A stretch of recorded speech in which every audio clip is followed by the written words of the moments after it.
నమస్కారం ఘంటారావానికి స్వాగతం. ముందుగా ప్రధానాంశాలు. సంధ్య థియేటర్ కేసులో సుదీర్ఘంగా అల్లు అర్జున్ విచారణ. ప్రెస్ మీట్ లో ప్రస్తావించిన అంశాలపైన ప్రశ్నించిన పోలీసులు.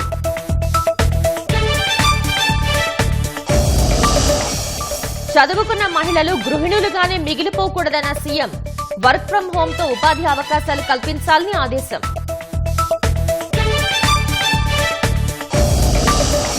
ఢిల్లీలో హడ్కో సీఈఓ జిందాల్ సా చైర్మన్ తో మంత్రి నారాయణ భేటీ. అమరావతికి రుణం, విద్యుత్ ఉత్పత్తి ప్లాంటుల ఏర్పాటుపై చర్చ. తిరుమలలో ఆహార భద్రతా విభాగం ఏర్పాటుకు టీటీడీ ఆమోదం.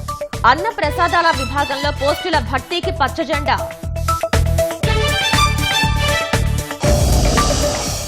ఫైబర్ నెట్ లో 410 మంది ఉద్యోగులకు ఉద్వాసన.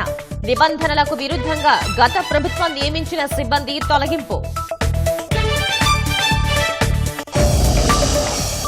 ఎన్నికల నిబంధనల్లో సవరణలను సుప్రీంకోర్టులో సవాల్ చేసిన కాంగ్రెస్. కేంద్రం ఏకపక్షంగా మార్పులు చేసిందని ఆరోపణ.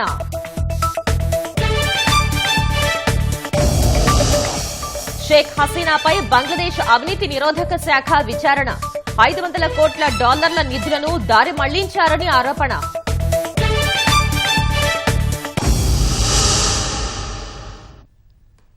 సంధ్యా థియేటర్ తొక్కిసలాట వ్యవహారంలో అల్లు అర్జున్ ను పోలీసులు 3.5 గంటల పాటు ప్రశ్నించారు. సంధ్యా థియేటర్ కేసులో పోలీసులు ఇచ్చిన నోటీసులకు సంబంధించి న్యాయవాదితో కలిసి చిక్కడపల్లి పోలీస్ స్టేషన్లో విచారణకు హాజరయ్యారు. సెంట్రల్ జోన్ డీసీ ఆకాంక్ష యాదవ్ ఆధ్వర్యంలో అల్లు అర్జున్ ను ప్రశ్నించారు. అల్లు అర్జున్ వెంట తండ్రి అల్లు అరవింద్, మామ చంద్రశేఖర్ రెడ్డి, నిర్మాత బన్నీ వాసు పోలీస్ స్టేషన్ కు వెళ్లారు. హైదరాబాద్ ఆర్టీసీ క్రాస్ రోడ్స్ లోని సంధ్యా థియేటర్ తొక్కిసలాట కేసులో సినీ నటుడు అల్లు అర్జున్ ను పోలీసులు భిన్న కోణాల్లో ప్రశ్నించారు. న్యాయవాదితో కలిసి విచారణకు హాజరైన అల్లు అర్జున్ ను థియేటర్లో జరిగిన ఘటనపై పోలీసులు ఇటీవల విడుదల చేసిన వీడియో ఆధారంగా ప్రశ్నలు అడిగినట్లు తెలుస్తోంది. అల్లు అర్జున్ ప్రెస్ మీట్ లో ప్రస్తావించిన అంశాలపైన ఆరా తీసినట్లు సమాచారం.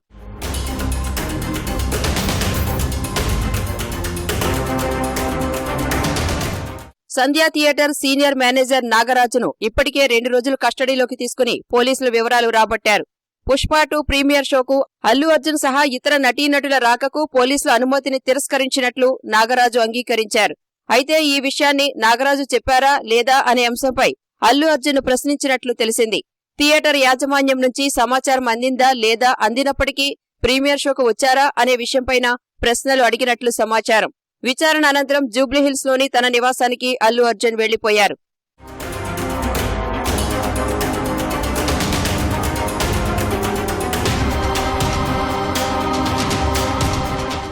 సంధ్యా థియేటర్లో తొక్కిసలాట జరిగిన వేళ అల్లు అర్జున్ బౌన్సర్లు వ్యవహరించిన తీరును పోలీసులు తీవ్రంగా పరిగణించారు. వ్యక్తిగత సిబ్బంది అభిమానులను తోసివేయడంతోనే ఘటన జరిగినట్లు అనుమానిస్తున్నారు. ఇందుకు సంబంధించి యాంటోనీ అనే బౌన్సర్ను ఇప్పటికే అరెస్టు చేశారు. నిబంధనల మేరకు బౌన్సర్లను నియమించుకున్నారా లేదా అనే అంశంపైన అల్లు అర్జున్ నుంచి వివరాలు రాబట్టినట్లు తెలుస్తోంది. ఈ కేసులో మరికొందరికి కూడా నోటీసులు ఇచ్చి విచారణ చేయాలని భావిస్తున్నారు. థియేటర్ వద్దకు వెళ్లకుండా పోలీసులను అడ్డుకున్న అల్లు అర్జున్ మేనేజర్ సంతోష్ ను ఇప్పటికే అరెస్టు చేశారు. ఇతనిని సైతం కస్టడీలోకి తీసుకుని ప్రశ్నించాలని యోచిస్తున్నారు.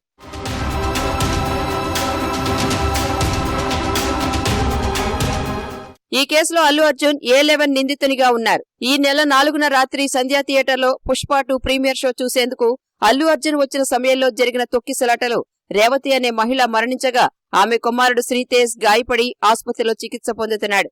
పోలీసుల అనుమతి నిరాకరించినా ర్యాలీ నిర్వహించి ఒకరి మృతికి కారణమయ్యాడనే అభియోగంతో చిక్కడపల్లి పోలీసులు కేసు నమోదు చేసి అల్లు అర్జున్ అరెస్టు చేశారు. ఆయనకు హైకోర్టు మధ్యంతర బెయిల్ మంజూరు చేయడంతో చెంచల్గూడ జైలు నుంచి విడుదలయ్యారు.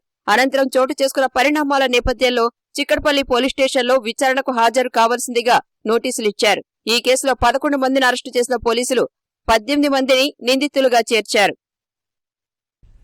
హడ్కో సీఈఓ సంజయ్ కుల్ శ్రేష్ఠితో పురపాలక శాఖ మంత్రి నారాయణ ఢిల్లీలో సమావేశమయ్యారు. అమరావతికి రుణ సమీకరణ ప్రక్రియపై హడ్కో సీఈఓతో చర్చించారు. రాజధాని అమరావతికి 11,000 కోట్ల రుణమిచ్చేందుకు హడ్కో ఇప్పటికే అంగీకరించింది. ఆ తర్వాత జిందాల్ సా చైర్మన్ పృథ్వీరాజ్ జిందాల్ ను నారాయణ కలిశారు. రాష్ట్రంలో చెత్త నుంచి విద్యుత్ ఉత్పత్తి చేసే ప్లాంటుల ఏర్పాటుపై మాట్లాడారు. ఇప్పటికే గుంటూరు, విశాఖలో జిందాల్ సంస్థ 2 ప్లాంట్లు ఏర్పాటు చేసింది. మరిన్ని ప్లాంట్ల ఏర్పాటుపై చర్చించారు. ఏపీ ఫైబర్ నెట్ ను ప్రక్షాళన చేస్తున్నామని చైర్మన్ జీవీ రెడ్డి తెలిపారు. గత ప్రభుత్వం అర్హత లేని వారిని ఫైబర్ నెట్ లో నియమించిందని మండిపడ్డారు.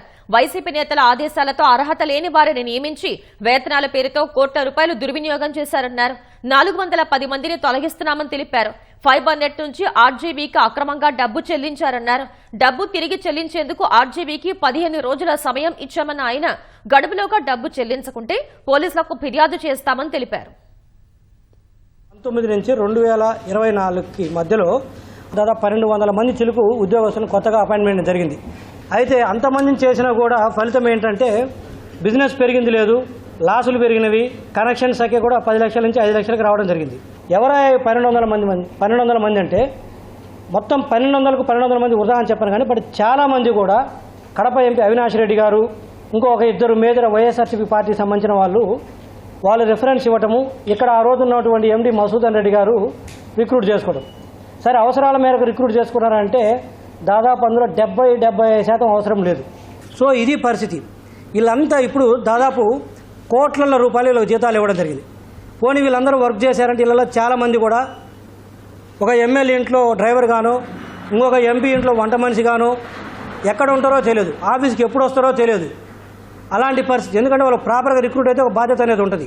అక్కడ పని ఇక్కడ జీతమా, ఎవడిస్తాడు ఈ డబ్బంతా అంటే ప్రభుత్వ ఖజానాకు మీ ఇష్టం వచ్చినట్టు నష్టపరుస్తారు. దాదాపు ఈరోజు 2160 కోట్ల రూపాయల అప్పుల్లో ఉంది. 1260 కోట్ల రూపాయలు బ్యాంకుల నుంచి తెచ్చినప్పు మీకు తెలుసా. కాంట్రాక్టర్లకు, సప్లయర్స్కు అప్పు ఈ సంస్థ ఈరోజు 900 కోట్ల రూపాయలు బాకీ పడింది.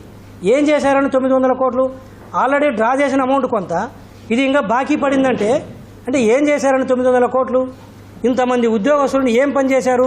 మరి ఇంత పని చేస్తే ఈ సంస్థ ఈ పరిస్థితికి ఎందుకు వచ్చింది? మొన్న కూడా చెప్పారు ఈ సంస్థ దివాలా అంచులో ఉందని. 2019లో బ్రహ్మాండంగా వెలుగొందుతున్నటువంటి సంస్థ ఒక 5 సంవత్సరాల్లో ఇంతమంది ఉద్యోగస్తులను దివాలా అంచుకు ఎందుకు వచ్చింది? ఇదిగో ఇలాంటి ఉద్యోగస్తులు ఉండటం వల్ల, వచ్చి పని చేయకపోవటం వల్ల. ఇది 410 మందిని తీసేస్తున్నాము. ఎవరైనా సరే ఏదో మేము అడ్డగోలకు తీసినామనుకుంటే, నేను ఇంకా ఒక ముక్క చెప్తున్నాను ఉద్యోగస్తులు కూడా, ఎవరైతే వాళ్ళందరినీ తొలగిస్తున్నాం, మీకు ప్రాపర్గా అపాయింట్మెంట్ లేకుండా వచ్చారు, మీ అన్ని క్రెడెన్షియల్ చెక్ చేస్తే ప్రాపర్గా లేవు కాబట్టి ఇంకా ఎక్కువగా మాట్లాడితే మీ అందరి నుంచి రికవరీ పెట్టాల్సి వస్తుంది, ఇంకా ఎక్కువ మాట్లాడితే కేసులు కూడా పెట్టాల్సి వస్తుంది. సో మీరు ఎవరు కూడా గోల చేయాలని చూసినా దీని తర్వాత ఏదైనా చేయాలని చూస్తే మేము తదుపరి చర్యలు తీసుకోవడానికి కూడా వెనకాడము.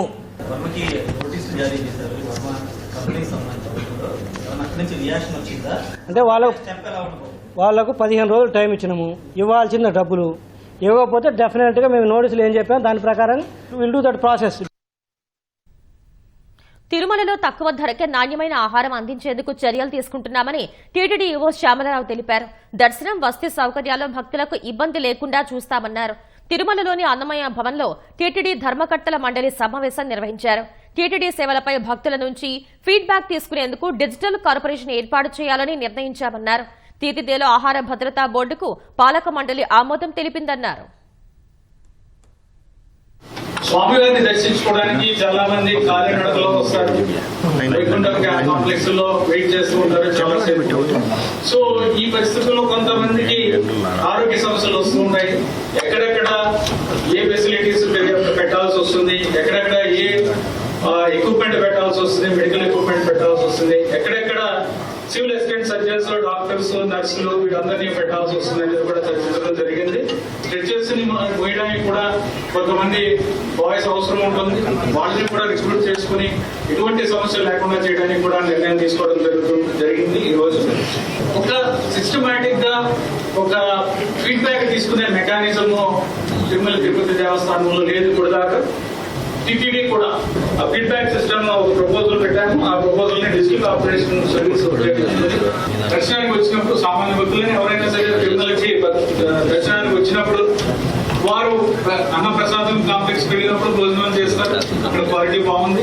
కానీ బయటకు వచ్చినప్పుడు ఎక్కడన్నా ప్రైవేట్ గా వేరే వెరైటీ ఫుడ్ తినాలని కానీ, లేకపోతే నార్త్ ఇండియన్స్ వచ్చినప్పుడు వారికి వేరే విధంగా ఫుడ్ కావాల్సి వచ్చినప్పుడు చాయిస్ లేకుండా అయిపోయింది. మంచి బ్రాండెడ్ రెస్టారెంట్లు మనకి ఇండియాలో ఉన్నాయి, భారతదేశంలో ఉన్నాయి, సౌత్ ఇండియాలో ఉన్నాయి.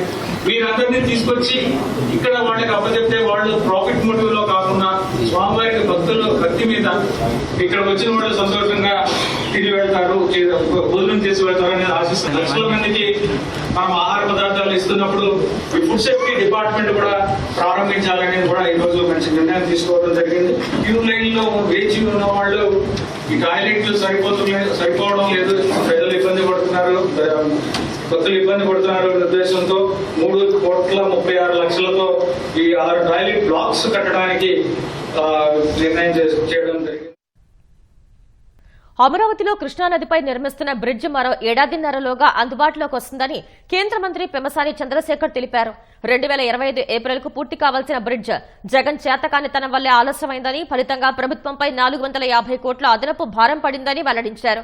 బ్రిడ్జ్ పనులను ఎమ్మెల్యే తెనాలి శ్రావణ్ కుమార్ తో కలిసి పెమ్మసాని పరిశీలించారు. చిన్నకాకాని నుంచి విజయవాడ గొల్లపూడి వరకు 18 కిలోమీటర్లు నిర్మించే రహదారిని ఆధునిక పద్ధతిలో నిర్మిస్తున్నారని మంత్రి చెప్పారు. ఈ రోడ్ యాక్చువల్గా 80 to 85% అయిపోయింది, ఇంక్లూడింగ్ ఈ 3.1 కిలోమీటర్ బ్రిడ్జ్. కాకపోతే ఈ ఏప్రిల్కి ఇది యాక్చువల్గా లాంచ్ చేయాల్సింది, ఏప్రిల్ 2025కి. అయితే ఇప్పుడు కొత్తగా నేషనల్ హైవే వాళ్ళు ఇంతకు ముందు ఎవ్రీ 2 కిలోమీటర్స్కి వాళ్ళ నామ్స్ ప్రకారం అండర్ పాస్లు చేస్తారు. అది మన రాజధానికి అప్లికబుల్ కాదు, ఎందుకంటే ట్రాఫిక్ ఎక్కువ ఉంటుంది, ఎక్కువ నగరాలు ఉన్నాయి ఇక్కడ కాబట్టి, ఎక్కువ విలేజెస్ ఉన్నాయి కాబట్టి ఎవ్రీ 1 కిలోమీటర్ కావాలని అడిగారు ఇప్పుడు బాబు గారు. కాబట్టి ఇవి యాక్చువల్గా 2019లోనే ప్లాన్ చేసినాయి. అయితే జగన్మోహన్ రెడ్డి గారు వచ్చినప్పుడు వాటన్నిటినీ క్యాన్సిల్ చేయడం వల్ల ఒకటి కాస్ట్ ఒక 450 కోట్ల రూపాయలు అడిషనల్ కాస్ట్ అయింది. అందులో స్టేట్ గవర్నమెంట్ మళ్ళీ అందులో 300 కోట్లు మనం పెట్టుకోవాల్సిన పరిస్థితి. రెండోది ఇవన్నీ కొత్తగా ఎవ్రీ 1 కిలోమీటర్లకి అండర్ పాస్లు వేయటం వల్ల ప్రాజెక్టు 1 to 1.5 year డిలే అవుతుంది. చాలా అద్భుతంగా ఉంది, అంటే నవయుగ వారిని అభినందించాలి, అదేవిధంగా నేషనల్ హైవే వారిని కూడా. చూస్తా చక్కగా హై క్వాలిటీ 100 years కి వచ్చే విధంగా మంచి స్ట్రెంగ్త్ తోటి ఫుట్పాత్లను పెట్టుకుంటా అంతా ప్రీఫ్యాబ్ తోటి తక్కువ టైంలో, అంటే ఇంత పెద్ద స్ట్రక్చర్ ని యాక్చువల్ గా 2 years లో కంప్లీట్ చేయటం అంటే చాలా బాగా చేసినట్టు. బాబు గారు ఉన్నప్పుడు అసలు ఎవరికైనా అన్యాయం జరిగే విధంగా ఆయన ఎందుకు చేస్తారు చెప్పండి, మీరు ఆలోచించాలి. ఎవడన్నా ఈ ప్రాంతంలో ఏదన్నా అల్లరి చేశారంటే ఈ జగన్మోహన్ రెడ్డి గారి మనుషులు, వరల్డ్ బ్యాంక్ అందరికీ ఇవన్నీ ముందుకు వెళ్లకుండా జరగటానికి చేసే అయితే తప్పించి నిజంగా ఈ ప్రాంతం మీద అభిమానం, ప్రేమ ఉండి ఈ క్యాపిటల్ మనకు ఉండాలనుకునే ఏ వ్యక్తి కూడా అలాంటి పనులు చేయరు. ఆహార కల్తీ నివారించేలా జిల్లాకు ప్రయోగశాలను ఏర్పాటు చేసేందుకు యోచిస్తున్నామని పౌర సరఫరాల శాఖ మంత్రి నాదెళ్ల మనోహర్ చెప్పారు. ఈ అంశాన్ని సీఎం చంద్రబాబు దృష్టికి తీసుకువెళ్లి త్వరలో నిర్ణయం తీసుకోనున్నామని వెల్లడించారు. విజయవాడ తుమ్మలపల్లి కళాక్షేత్రంలో నిర్వహించిన జాతీయ వినియోగదారుల దినోత్సవానికి మంత్రి నాదెళ్ల మనోహర్ హాజరయ్యారు. వినియోగదారుల సంక్షేమం కోసం ప్రభుత్వం కృషి చేస్తుందని, చట్టంలోని హక్కుల్ని పౌరులు ఉపయోగించుకోవాలని మంత్రి పిలుపునిచ్చారు. మనం ఒక నమ్మకంతో కొన్న ప్రోడక్ట్ కి, ఆ సర్వీస్ కి సరైన విధంగా రెస్పాన్స్ లేకపోతే మనలో మనం ఆ బాధ కలగకుండా ఖచ్చితంగా దీనికి ఒక రిడ్రెసల్ మెకానిజం ఉండాలి అనేది మనందరం కూడా పోరాడి, అవసరమైతే ఆ కంపెనీస్ కానివ్వండి, ఆ సర్వీస్ ప్రొవైడర్స్ కానివ్వండి, వాళ్ళని మనం లయబుల్ చేసే విధంగా మనందరం కూడా చట్టం గురించి అవగాహన పెంచుకోవాలి. మనందరం కూడా దాదాపు ఆన్లైన్ షాపింగ్కి అలవాటు అయిపోయాం. ప్రోడక్ట్స్ అన్ని కూడా మనం ఇంటర్నెట్ ద్వారా కొనుగోలు చేసే పరిస్థితుల్లో ఏ విధంగా వినియోగదారుడికి ఆ ప్రొటెక్షన్ ఉంటుంది, ఒక భరోసా ఉంటుంది, ఒక నమ్మకం ఉంటుంది ఆ ప్రోడక్ట్ పైన అనేది మనందరం కూడా ఈ చట్టాన్ని ద్వారా మనం ఆ సమాచారం తెప్పించుకోవాలి.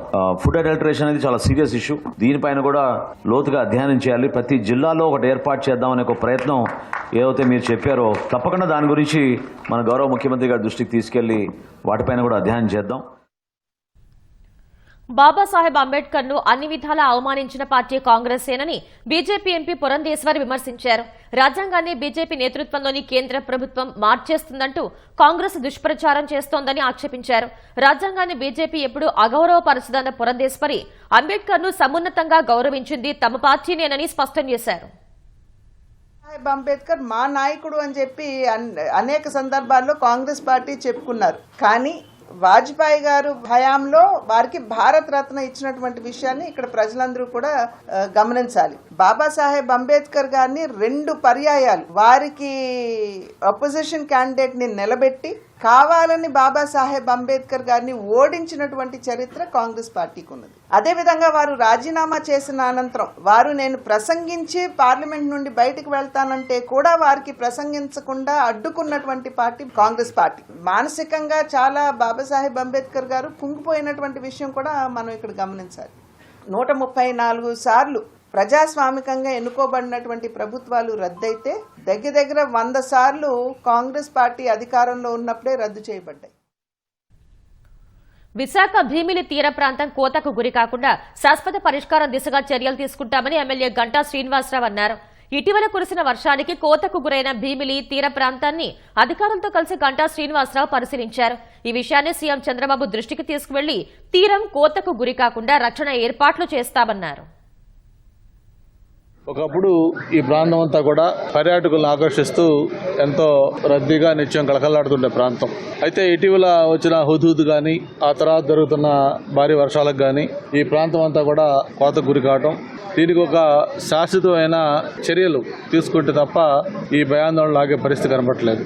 లాస్ట్ 5 years లో ఈ బీచ్ పరిరక్షణ కోసం ఎటువంటి చర్యలు కూడా తీసుకోకపోవడం వల్ల ఇప్పుడు చిన్నపాటి వర్షం పడి కొంచెం అలలు పెరిగితేనే రోడ్డు మీద నీళ్లు వచ్చే పరిస్థితి వస్తూ ఉంది. కాబట్టి దీని మీద తక్షణమే దృష్టి పెట్టి గౌరవ ముఖ్యమంత్రి గారి దృష్టికి కూడా తీసుకెళ్లి దీన్ని పర్మనెంట్ గా సొల్యూషన్ అనేది త్వరలోనే తీసుకోవడం జరుగుతూ ఉంది. ట్రైబల్ ప్రాంతాలు కానీ ఇవన్నీ కూడా ఉన్నాయి. ఇవన్నీ కూడా అట్రాక్ట్ చేస్తూ ఒక మంచి టూరిజం డెస్టినేషన్ గా ఈ వైజాగ్ తయారు చేయడం కోసం అందరూ కూడా ప్రయత్నం చేస్తా ఉన్నాం. వాటితో పాటు అనేక టూరిజం ప్రాజెక్ట్స్ ఈ బీచ్ లో త్వరగా రాబోతా ఉన్నాయి. ఇవన్నీ కూడా వచ్చిందంటే బ్రహ్మాండమైన డెవలప్మెంట్ వస్తుంది. కష్టాల్లో ఉన్నామని క్యారెక్టర్ అమ్ముకోవద్దని కడప వైసీపీ కార్పొరేటర్లకు ఆ పార్టీ అధినేత జగన్ సూచించారు. కడపలో ఇటీవలే 7 వైసీపీ కార్పొరేటర్లు టీడీపీలో చేరిన వేళ మిగిలిన కార్పొరేటర్లతో జగన్ భేటీ అయ్యారు. క్రిస్మస్ వేడుకల్లో పాల్గొనేందుకు బెంగళూరు నుంచి ఇడుపులపాయ వచ్చిన జగన్ వైఎస్ రాజశేఖర రెడ్డి సమాధి వద్ద నివాళులర్పించారు. అనంతరం ఇడుపులపాయ గెస్ట్ హౌస్ లో కడప నియోజకవర్గ నాయకులతో సమావేశమయ్యారు. వైసీపీలో మిగిలిన కార్పొరేటర్లు కుటుంబ సమేతంగా సమావేశానికి వచ్చారు. కూటమి ప్రభుత్వం ఎన్నికల్లో ఇచ్చిన హామీలను నెరవేర్చలేదని, వైసీపీ మళ్లీ అధికారంలోకి వస్తుందని జగన్ వారిని ఊరడించారు. టీడీపీలో చేరిన 7 కార్పొరేటర్లు ఇంటింటికి వెళ్తే ఎవరి పాలన బాగుందో ప్రజలే చెబుతారని జగన్ వ్యాఖ్యానించారు. కార్పొరేటర్లకు ఆర్థిక భరోసా కూడా కల్పిస్తానని జగన్ హామీ ఇచ్చినట్టు తెలిసిందే. అయితే కార్పొరేటర్లను జగన్ బుజ్జగించలేదని కడప మేయర్ సురేష్ బాబు తెలిపారు.